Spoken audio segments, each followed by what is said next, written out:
అదే RTV app వార్తల్ని క్షణాల్లో చదివే అవకాశం ఉంటుంది. ఒక న్యూస్ పేపర్, ఒక టెలివిజన్ ఛానల్ మీ చేతుల్లో ఎప్పుడూ ఉంటాయి. మన వైజాగ్ సిపి ఆఫీస్ నుంచి స్టేట్లో ఉన్న అన్ని జిల్లాల ఎస్పీలతోని, అదేవిధంగా హెడ్ ఆఫ్ ది డిపార్ట్మెంట్ అందరితోని కూడా ఈరోజు ఒక వీడియో కాన్ఫరెన్స్ కండక్ట్ చేయడం జరిగింది. వీడియో కాన్ఫరెన్స్ మనకి యాక్చువల్గా నేను ఛార్జ్ తీసుకున్న తర్వాత మ్యాక్సిమం డీజీపీ గారితో రివ్యూస్ అయితే మనం అందరం కూడా చేసుకున్నాం. డీజీపీ ఆఫీస్లో 2 times, అదేవిధంగా ఫినాన్స్ డిపార్ట్మెంట్ వాళ్ళతో కూడా అంటే ఎంతవరకు ఫండ్ ఉంది, దాన్ని ఎలా యూటిలైజ్ చేసుకోవాలి, ఇంకా మన వెల్ఫేర్ ఎలా ఇవ్వాలన్న ఉద్దేశం మీద కూడా ఫినాన్స్ డిపార్ట్మెంట్ వాళ్ళతో కూడా మాట్లాడడం జరిగింది. అయితే ఫస్ట్ టైం నేను as a home minister review కూడా చేసుకొని ఈరోజు అందరు ఎస్పీస్ని కూడా వీడియో కాన్ఫరెన్స్లో తీసుకొని ఈరోజు మీటింగ్ పెట్టడం జరిగింది. మెయిన్ ఎజెండాగా ఈరోజు మీటింగ్లో కూడా మనకి గాంజా ఎలాగ మనం అరికట్టాలి, అదేవిధంగా గాంజా విషయంలో ఎన్ని కేసెస్ మనకు అందరికీ కూడా ఫైల్ అయినాయి, ఇంకా మనం ఏ ప్రికాషన్స్ తీసుకుంటే గాంజాని మనం ఇంకొంచెం ఎఫెక్టివ్గా మనం అరికట్టగలం అన్న దాని మీద ఒక డిస్కషన్ జరిగింది. At the same time crime against women మీద కూడా ఇప్పుడు ఏదైతే చిన్న చిన్న పిల్లల మీద అబ్యూజెస్ జరుగుతున్నాయో, ఉమెన్ మీద అబ్యూజెస్ జరుగుతున్నాయో వాటి మీద మనం ఎలా నివారించడానికి మనం ఎటువంటి ప్రోగ్రామ్స్ తీసుకోవాలి, అట్ ద సేమ్ టైం ఎలా పబ్లిక్ పార్టిసిపేషన్ అనేది చేయాలి అన్న దాని మీద ఒక కార్యాచరణ ప్రకటించడానికి, అదేవిధంగా పోలీస్కి సంబంధించి వెల్ఫేర్ మీద కూడా ఇప్పటి వరకు పోలీసులు నేను చాలా సందర్భాల్లో చెప్తున్నా, వెహికల్స్ విషయంలోనే కానీ పోలీసులకి ఈవెన్ వెహికల్స్ కూడా లేని పొజిషన్ నుంచి ఈరోజు పరిస్థితులు ఉన్నాయి. అట్ ద సేమ్ టైం ఆరోగ్య భద్రత కూడా ఫుల్ ఫ్లెజ్డ్గా పోలీస్ డిపార్ట్మెంట్ వాళ్ళకి వెళ్ళని సిచ్యువేషన్స్, అదేవిధంగా ఇంకా వెల్ఫేర్ మెజర్స్ అన్నీ ఉన్నాయండి. వాటి అన్నిటి గురించి కూడా చాలా డీటెయిల్డ్గా మేము ఈరోజు డిస్కషన్ చేసుకోవడం అయితే జరిగింది. డిస్కషన్ చేసుకున్న ప్రతిసారి కూడా ఏదైతే మనకి పోలీస్ డిపార్ట్మెంట్ ఇన్వెస్టిగేషన్కి సంబంధించి ఇంతకు ముందున్న టూల్స్ ఈరోజు లేకపోవటం ఒక ఎత్తు, గాంజా విషయంలోని విచ్చలవిడితనం పెరిగిపోయి ఏ క్రైమ్ జరిగినా కూడా దాని వెనకాతల గాంజా అన్నది బేస్ అయిపోవటం అన్నది మనందరం కూడా చూస్తున్నాం.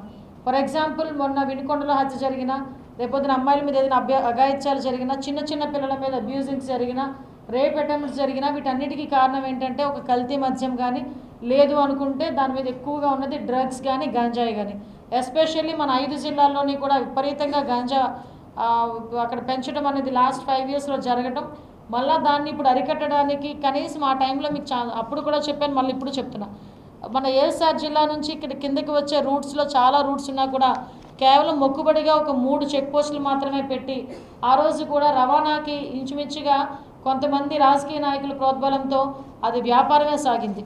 ఇప్పుడు దాన్ని బేస్ చేసుకుని అటువంటివి ఏవి జరగకుండా చూసుకునే దానికి శ్రీకాకుళం నుంచి మెయిన్గా ఈ 5 జిల్లాలని కాన్సన్ట్రేట్ చేసి శ్రీకాకుళం, విజయనగరం, విశాఖపట్నం, అనకాపల్లి, ఏఎస్ఆర్తో పాటు మన్యం కూడా యాడ్ చేసి ఎక్కడ కూడా ఈ కల్టివేషన్ అనేది జరగకుండా చూసుకునే దానికి డ్రోన్ సిస్టమ్స్, అదేవిధంగా శాటిలైట్ ఇమేజెస్ క్యాప్చర్ చేయడానికి, అదేవిధంగా ట్రాన్స్పోర్టేషన్ ఎక్కడ కూడా ఎక్కువగా ట్రాన్స్పోర్టేషన్ జరగకుండా అరికట్టడానికి చెక్ పోస్టులు పెట్టడం కానీ, చెక్ పోస్టుల దగ్గర సీసీ క్యామ్స్ పెట్టడం కానీ, దాని కమాండ్ కంట్రోల్ రూమ్స్ ఏర్పాటు చేసుకోవడం కానీ, వీటన్నిటి మీద కూడా ఒక సిస్టమేటిక్గా ప్రణాళికాబద్ధంగా ముందుకెళ్తున్నాం. అట్ ద సేమ్ టైం మీ అందరికీ తెలిసిందే, లాస్ట్ క్యాబినెట్లో ఒకసారి డిస్కస్ చేసుకొని ఎస్పెషల్లీ గాంజా నివారణ గురించి ఒక సబ్ కమిటీనే ఏర్పాటు చేసిన పరిస్థితి కూడా మనందరం కూడా చూసుకున్నాం.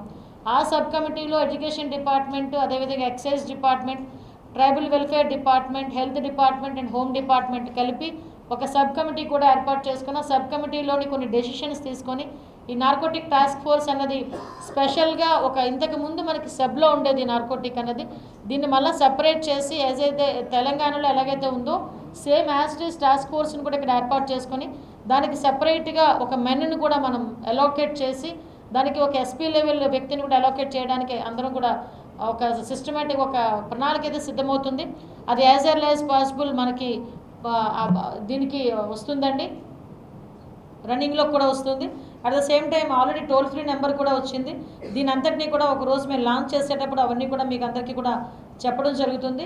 అదేవిధంగా లాస్ట్ టైం ఏదైతే మేము ఉన్నామో దాని మీద కూడా ఈ గంజా ఎక్కడైతే మనకి పట్టుకొని అంటే వాళ్ళ దగ్గర ఉన్న ఇన్ఫర్మేషన్ ఇస్తారో వాళ్ళకి కూడా ఒక ప్రైజ్ మనీ గురించి కూడా ఇదంతా డీటెయిల్డ్గా ఒక సిస్టమేటిక్గా ఏదో ఈరోజు చెప్పామో రేపు ఇచ్చేయాలన్నది కాకుండా దీన్ని ఒక పక్కా ప్రణాళికతో ఏర్పాటు చేసుకున్నాం. దీన్ని as well as possible within 1 weekలో మీ అందరి ముందుకి కూడా తీసుకుని వస్తాం. అట్ ద సేమ్ టైం ఇవే కాకుండా చెక్ పోస్టులు నిర్మాణం కానీ ఎస్పెషల్లీ మేము ఒక ప్రణాళిక కూడా సిద్ధం చేసుకున్నాం. అన్ని జిల్లాల్లోని కూడా ఒక అవేర్నెస్ క్యాంప్స్, ఒక ఫాస్ట్ మనకి ఒక స్పెషల్ డ్రైవ్ ఏర్పాటు చేసుకుంటున్నాం. ఒక స్పెషల్ డ్రైవ్ కూడా women and child welfare, at the same time education department, home department కలిపి ఒక స్పెషల్ డ్రైవ్ కూడా ఏర్పాటు చేసుకుంటున్నాం. ఆ స్పెషల్ డ్రైవ్లోని కూడా ఈ గాంజా గురించి చెప్పడం ఒక ఎత్తు, ఈ చైల్డ్ అబ్యూజింగ్స్ మీద, ఈ పోక్సో యాక్ట్ మీద కూడా వాళ్ళకి ఒక అవగాహన కలగాలి. ఇప్పుడు ఫర్ ఎగ్జాంపుల్ చాలామంది ఏమనుకుంటారంటే మైనర్ గర్ల్ని తీసుకెళ్ళిన తర్వాత ఎవరు తీసుకెళ్తున్నాడో వాడి మీద కూడా పోక్సో యాక్ట్ ఉంటుంది. అది వాటి మీద కంపల్సరీగా పోక్సో యాక్ట్ డెఫినెట్గా, అంటే చాలామంది చిన్న మైనర్ బాయ్ అయినా కూడా పోక్సో యాక్ట్ మనకి దానికి ఇంప్లిమెంట్ అవుతుంది. ఇలాంటి విషయాలు కానీ మ్యాక్సిమం ఎక్కడెక్కడ ప్రాబ్లమాటిక్ సెంటర్స్ ఉన్నాయి, ఈవ్ టీజింగ్ని మనం అరికట్టడానికి కానీ వీటన్నిటి మీద కూడా పక్కా ప్రణాళికతో ముందుకెళ్ళడానికి సిద్ధపడ్డాం. దీనిలో భాగంగానే ఏఎస్ఆర్ జిల్లా కూడా నేను ఏదో ఒక రోజు కంపల్సరీ విజిట్ చేస్తా. అక్కడ ఎక్కడైతే ఈ గాంజా ఎక్కువగా ప్లాంటేషన్స్ ఉంటాయో అటువంటి ఏరియాస్లో వెళ్ళి ఆ గిరిజన ఫ్యామిలీస్తో నేను ట్రైబల్ వెల్ఫేర్ మినిస్టర్ మేమందరం కలిసి వెళ్ళి ఒక గ్రూప్ ఆఫ్ పీపుల్ వెళ్ళి వాళ్ళకి అవేర్నెస్ క్రియేట్ చేయడానికి కూడా మేమందరం కూడా సిద్ధపడుతున్నామండి. అదేవిధంగా మనందరికీ కూడా మీ అందరికీ తెలుసు, ఈరోజు ఇవన్నీ క్రైమ్ అన్నది అరికట్టడం ఎంత అవసరమో, ఎస్పెషల్లీ మన విశాఖపట్నం సిపి గారిని కూడా ఒక ఎగ్జాంపుల్ కింద తీసుకోవాలి. మన డిపార్ట్మెంట్, వైజాగ్ డిపార్ట్మెంట్ కూడా ఎస్పెషల్లీ ఇక్కడికి వచ్చిన తర్వాత నుంచి కూడా పర్టికులర్గా ఎవరైతే కొన్ని స్పాట్స్ని ఐడెంటిఫై చేసుకొని, అంటే ఎక్కువగా గంజా ఎక్కువ తీసుకుంటారు ఈ స్పాట్స్లో, ఈ టైంలో మనం వెళ్ళలేకపోతున్నాము ఆ ఏరియాస్లో కన్నా వాళ్ళు ఏదైనా ఐడెంటిఫికేషన్ ఉండి పబ్లిక్ చెప్తే కనుక అలాంటి వాటి మీద స్పెషల్ బీట్ ఏర్పాటు చేసుకొని ఆ బుషెస్ అన్నింటినీ క్లియర్ చేసి ఎక్కడా కూడా అలాంటి ప్లేసెస్ లేకుండా చేసుకునే బాధ్యత కూడా తీసుకుంటున్నారు. అట్ ద సేమ్ టైం నాకు ఎస్పీస్ మందాక డిఐజీ గారు కూడా చాలా సజెషన్స్ ఇచ్చారు. ఈ గాంజా ఎక్కడైతే పండిస్తున్నారో వాళ్ళకి ఆల్టర్నేటివ్ క్రాప్ హార్టికల్చర్లోని, అగ్రికల్చర్లోని ఇదే టైం కాబట్టి వాటికి సీడ్ వాళ్ళకి అవైలబిలిటీలో ఉండేటట్టుగా కూడా చేయటం, ఇవన్నీ కూడా ఒక మేజర్గా ఒక పక్కా ప్రణాళికతో ముందుకెళ్ళడానికి గవర్నమెంట్ సిద్ధంగా ఉంది. ఎట్టి పరిస్థితుల్లోని కూడా గంజాయి అరికట్టాలి, గంజాయి ద్వారా వచ్చిన క్రైమ్ని కూడా అరికట్టాలని కృత నిశ్చయంతో గౌరవ చంద్రబాబు నాయుడు గారు, అదేవిధంగా పవన్ కళ్యాణ్ గారు దీని మీద స్పెషల్గా ఫోకస్ కూడా పెట్టున్నాం. కాబట్టి పర్టికులర్గా ఇన్నిసార్లు మేము దీని మీద రివ్యూస్ చేసుకోవడం కానీ, దీని మీద పర్టికులర్గా ఆఫీసర్స్తో మాట్లాడడం కానీ జరుగుతుంది. మేము కూడా ఎవ్రీ వీక్ ఒక డిస్ట్రిక్ట్ విజిట్ కూడా, నేను కూడా డిస్ట్రిక్ట్ విజిట్ కూడా వెళ్తానండి. అదే సేమ్ టైం నేను ఏమంటానంటే పోలీస్ డిపార్ట్మెంట్ వాళ్ళు ఎంత పని చేయాలి అని మనం ముందుకు తోసినా వాళ్ళకి కావాల్సిన ఫెసిలిటీస్ మినిమం మీకు చాలా సందర్భాల్లో చెప్పాను. ఈ వైజాగ్ మొత్తానికి, ఈ జిల్లా మొత్తానికి నాకు తెలిసి 2 ఉన్నాయి డాగ్స్. ఎంతవరకు వీళ్ళు పని చేయగలరు, ఎంతవరకు వాళ్ళు ఐడెంటిఫై చేయగలరు? ఈవెన్ ఇందాకే నాకు చెప్పారు, స్పాట్లోని డ్రగ్ తీసుకున్నారా లేదా అని ఐడెంటిఫై చేయడానికి ఒక టూల్ ఉంటుందండి. ఆ టూల్ కాస్ట్ 4000 రూపీస్. లాస్ట్ ఉండేది 5 సంవత్సరాలు లేదు.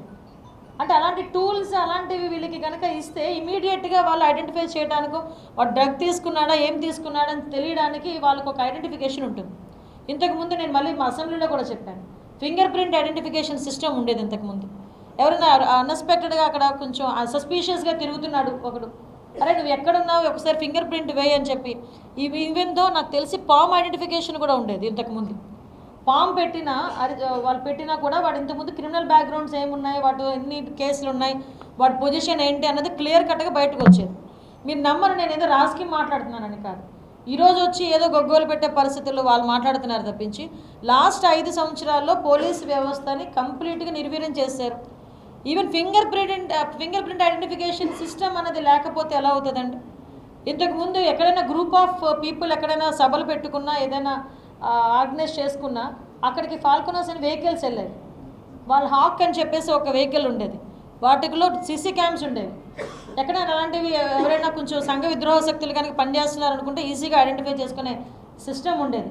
సో ఇప్పుడు అవన్నీ కూడా లేవు. మీరు నమ్ముతారా, మినిమం మెయింటెనెన్స్ లేదు పోలీస్ స్టేషన్స్కి. వాళ్ళు ఇన్వెస్టిగేషన్ మెయింటెనెన్స్ అని చెప్పేసి మళ్ళీ ఇప్పుడు మేము స్టార్ట్ చేయాలి. ఇంతకుముందు చంద్రబాబు నాయుడు గారు ఉండేటప్పుడు 6000 to 8000 రూపీస్ ఇచ్చేవారు. నేను మళ్ళీ చెప్తాను, పక్కన తెలంగాణలో 75,000 ఇస్తున్నారు. ఇందాకే నాకు అన్నమయ్య జిల్లా నుంచి ఒక ఎస్పీ చెప్తున్నారు, అక్కడ ఏమైనా గంజాయి పట్టుకుంటే దానికి సంబంధించిన ఐడెంటిఫికేషన్కో లేకపోతే ఇన్వెస్టిగేషన్కో మళ్ళీ చింతపల్లిలో లేకపోతే అరుకో రావాలంటే వాళ్ళకి మినిమం కాస్ట్ ఎంత, ఇన్వెస్టిగేషన్ ఛార్జెస్ సొంత జేబులో తీసి ఇచ్చే పరిస్థితి కూడా పోలీస్ డిపార్ట్మెంట్ పరిస్థితి అయిపోయింది. So even though police department వాళ్ళకి ఇవ్వాల్సిన టీఏడిఏలు కూడా లాస్ట్ 5 సంవత్సరాలు చెల్లించలేదు. ఈవెన్ వాళ్ళకి జీపీఎఫ్ నుంచి వచ్చే లోన్లు కూడా నేను మొన్న అసెంబ్లీలో కూడా చెప్పాను. ఆ లోన్ 850 కోట్ల రూపాయలు డైవర్ట్ అయిపోయింది. ఎందుకు డైవర్ట్ అయిందని వీళ్ళు కోర్టుకి వెళ్ళి కోర్టులో అడిగితే అది టెక్నికల్ ఇష్యూస్లో ఒక బటన్ నొక్కపోయి ఇంకో బటన్ నొక్కామని చెప్పేసారు చాలా ఈజీగా. సో ఇటువంటి సిచ్యువేషన్స్ మధ్యలో ఈరోజు మళ్ళా పోలీస్ డిపార్ట్మెంట్ యాక్టివేట్ అయింది. పోలీస్ డిపార్ట్మెంట్ మళ్ళీ మా వర్క్ ఇది, మా వర్క్ పరదాలు కట్టడమే కాదు, అవతల ఇంకొక పార్టీ వాళ్ళ ఇళ్ళ దగ్గర కాపలా కాయడం ఒకటే కాదు, మా పని ఇది అని చెప్పి ఈరోజు తెలుసుకొని వాళ్ళు ఐడెంటిఫికేషన్ చేసుకొని మళ్ళీ ముందుకెళ్తున్నారు. వాళ్ళందరినీ కూడా మనం ఎంకరేజ్ చేయాల్సిన అవసరం ఉంది.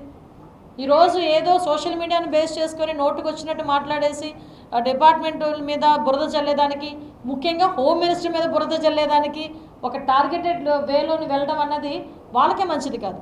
నిజంగా మాట్లాడాలనుకుంటే దీని మీద క్రైమ్ విషయంలోని కానీ మీరు చేస్తున్న ఆరోపణల విషయంలోని కానీ ఎక్కడైనా డిస్కషన్కి నేను సిద్ధమంటున్నాను. మీరు ఏదో ట్విట్టర్లో కూర్చొని ట్విట్టర్లో ట్వీట్ పెట్టుకొని ట్యాగ్ చేసేసి మమ్మల్ని ట్యాగ్ చేసేసి జనాలకి ఏదో ఒక రకంగా ఒక పర్సెప్షన్ క్రియేట్ చేయడానికైనా చూస్తున్నారే తప్పించి ఈరోజుకి నేను చెప్తున్నా మీరు క్రైమ్ గురించి లాస్ట్ 5 సంవత్సరాలు జరిగిన దాని గురించి మాట్లాడుకుందాం, ఆ ప్రీవియస్ 5 సంవత్సరాల గురించి జరిగిందని మాట్లాడుకుందాం. యావరేజ్ చూసుకుంటే ఈ 45 రోజులు జరిగిన దాని మీద నేను సిద్ధంగా ఉన్నాను మాట్లాడడానికి. మా గవర్నమెంట్ వచ్చిన తర్వాత కూడా ఎక్కడ కూడా క్రైమ్ పెరగలేదు. ఇంకా ఎవరైతే నిందితులు ఉన్నారో వాళ్ళని పట్టుకోవడంలో చాలా ఎఫెక్టివ్గా పనిచేస్తున్నారు మా పోలీస్ డిపార్ట్మెంట్. ఇమీడియట్గా రిమాండ్కి పంపిస్తున్నాం. ఎక్కడ కూడా ఒక కేసు కూడా పెండింగ్ లేకుండా చూసుకుంటున్నాం. కాబట్టి నేనేమంటానంటే డిపార్ట్మెంట్కి కూడా నేను అప్పీల్ పెడుతున్నా, పబ్లిక్ కూడా అప్పీల్ పెడుతున్నా. ఈరోజు డిపార్ట్మెంట్ వైపు నుంచి మేము ఎంత కేర్ తీసుకుంటున్నా పబ్లిక్ కూడా కొంచెం పార్టిసిపేట్ చేయాలి. ఎందుకంటే మళ్ళీ చెప్తున్నా 5 కోట్ల మంది జనాభాకి 50,000 మంది పోలీస్. ఈరోజు పబ్లిక్ సపోర్ట్ చేయాలి, పబ్లిక్ ఇన్ఫర్మేషన్ ఇవ్వాలి, పబ్లిక్ కూడా పార్టిసిపేట్ చేయగలిగితేనే క్రైమ్ అన్నది మ్యాక్సిమం ఎక్కడైనా మనం అందరం కూడా నివారించుకోగలుగుతాం. దీనికి కూడా పబ్లిక్ కూడా మన ప్రజలందరూ కూడా మీరందరూ కూడా పార్టిసిపేట్ చేయాలి, అర్థం చేసుకోవాలని మిమ్మల్ని అందరినీ కూడా నేను సవినయంగా కోరుకుంటున్నా. అట్ ద సేమ్ టైం ఇప్పుడు కొంతమంది కానిస్టేబుల్స్కి కానీ పోలీస్ డిపార్ట్మెంట్ వాళ్ళకి కానీ ఆరోగ్య భద్రత అన్నది 1 lakh రూపీస్ ఇస్తున్నారు. అది చాలా తక్కువ.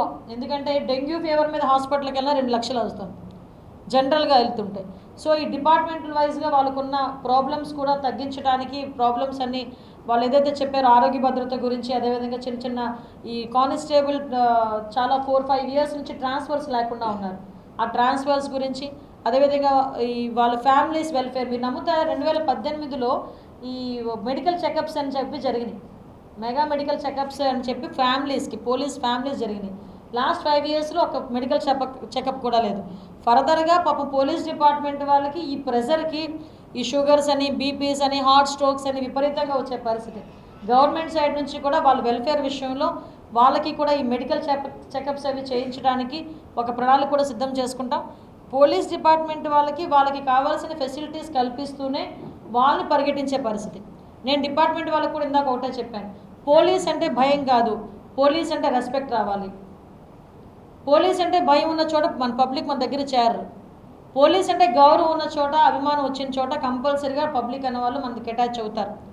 వాళ్ళతో మనం కూడా వాళ్ళతో కలిపి పనిచేస్తే మనం ఈజీగా ఈ క్రైమ్ని, అదేవిధంగా మ్యాక్సిమం ఏదైతే గంజా అనుకున్నాం ఇవన్నీ అనుకున్నామో వీటన్నిటిని కూడా ఓవర్కమ్ చేయొచ్చు అని చెప్పడం జరిగింది.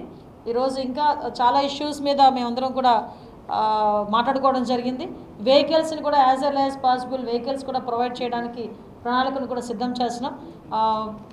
ఇంకా ఒకటి మాత్రం చెప్తున్నానండి, ఈ గవర్నమెంట్ క్రైమ్ తగ్గించడంలో కానీ, ప్రజల భద్రత విషయంలోనే కానీ, ఎస్పెషల్లీ మహిళా భద్రత విషయంలోని ప్రత్యేకమైన దృష్టి పెట్టి ఎవరైనా అటువంటి ఇష్యూస్ ఏదైనా పాల్పడినట్టు జరిగినా కూడా డెఫినెట్గా వాళ్ళ మీద ఉక్కుపాదం మోపడానికి, వాళ్ళ మీద ఎటువంటి యాక్షన్ తీసుకోవడానికి సిద్ధంగా ఉంది.